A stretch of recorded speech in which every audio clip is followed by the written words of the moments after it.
Hello everyone, today I would like to share you about something that if somebody says thank you to you and that how can we respond to them and how should we respond to them or something like so. อันนี้อักษรอีดอนไพเนยัง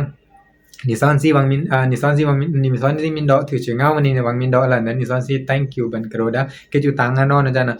นั้นนิซอนซีอีดอแคมจะโอ้ถอดเต้าไม้อยู่จ๊ะนั่นเนี่ยถอดเต้าไม้ผมโจริงคราตะโลเต้าทำไมปิ้วไปเอานั่นนิซอนซีอังกฤษเงาดอมาจ๊ะนั่นดอเนแต่เอาตัวนี้ก็ซอนอีพันเพลนี่จิๆต้องซอนไม้บกอยู่ล่องนั่นเนาะใช่มั้ย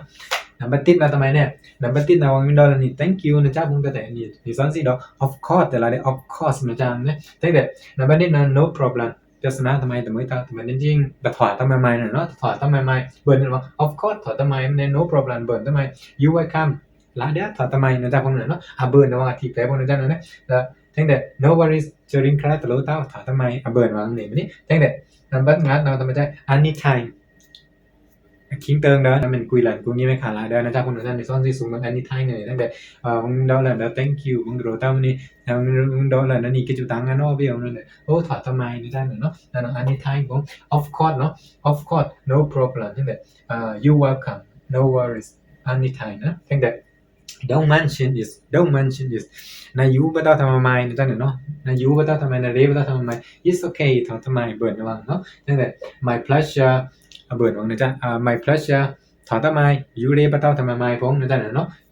บ่จริงนี่มันกูงี้เด้อนี่มันทำไมเด้อนะจ๊ะปุ้งนั่นแหละเนาะนี่ซ่อนสิดอนึงเนี่ยเอาเดินนะจ๊ะเนาะกูเนาะซ่อนพันเพลเนี่ยไปต้องสอดฟงอยู่เนาะแล้วบ่ติดทำไม of course ตั้งแต่ but this no problem ถอดทำไมตั้งแต่ you welcome นำผสมนะมื้อนี้นำผสม you welcome ถอดทำไมมื้อนี้ตั้งแต่ no worries during class ทำไมตะโลต้า anytime คิงเติงดานะมีโลทันกูมีไม่ขาดละแล้วถอดทำไมนะจ๊ะเนาะตั้งแต่ don't mention it นะ you เรบ่ต้องทำไมผมนะจ๊ะเนาะตั้งแต่บัดนั้น it's okay เอาถอดทำไมนะมันมีกุยหลันไปค้าละเด้อคิงเติงคุยกูนี่นั่นเด้อนะจ๊ะพงนั้นเนาะปุ้งนั่นนะตั้งแต่นำผสม my pleasure เบิ่นจริงนะจ๊ะเนี่ยว่าสินะเบิ่นจริงมินร้านโปเนี่ยนะถอดจริงแต่ถอดต้องใหม่ๆละเด้อยูเรบ่ต้องใหม่ๆผมนะจ๊ะเนาะนั่นวังมินดอกหลันนี่ซ่อ